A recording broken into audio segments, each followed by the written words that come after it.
Hey guys, so I'm going to show you how to set up your guidelines in Adobe Illustrator. So the first thing you want to do is turn on your rulers. So I'm going to go to View, and I'm going to click on Rulers and Show Rulers. You can see that the shortcut is Control R right here. So now they are on the top and the left-hand side. All right, so this is my poster for my Check Please design.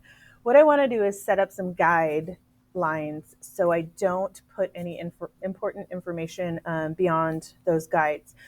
These guides will not print out. They are only for your viewing reference as you're creating your design.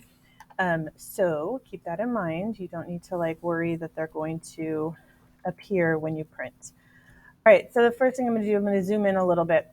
You can see up here, these are my rulers.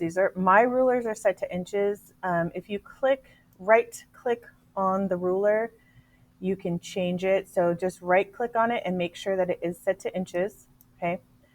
And what I'm going to do is if you just click on the ruler and hold it and then drag, it will bring down this line. So I'm going to give myself about a 1/2 inch guide or a 1/2 inch bleed line on my document. So I'm going to drag it right there, and you can see a 1/2 inch is right in the middle of the 0 and the 1.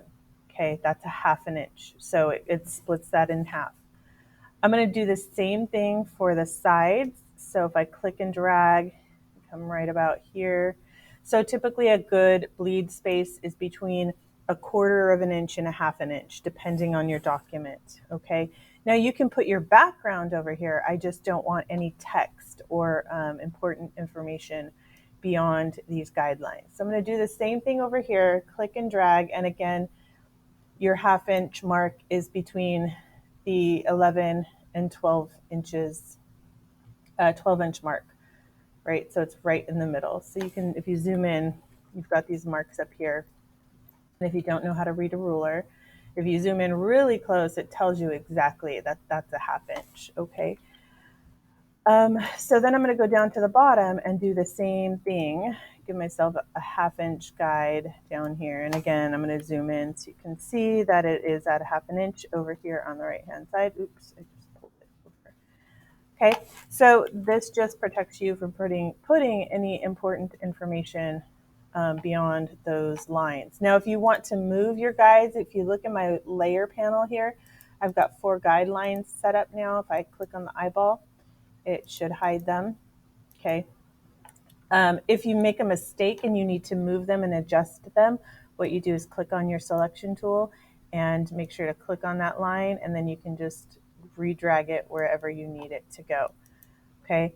If you want to hide them, you can click on View, Guides, and Hide Guides, okay? I'm going to turn them back on, Show Guides, and you can actually lock these in place if you wanted to, so they cannot move even if you tried. That might be a good idea for you to do while you're working after you have set everything up. That way they don't move. This does not look like 1/2 inch. Okay, you can also lock them over here in the layer panel. So if you just click on lock, it'll lock those in place so you can't move them. That's another option, to just lock them in place.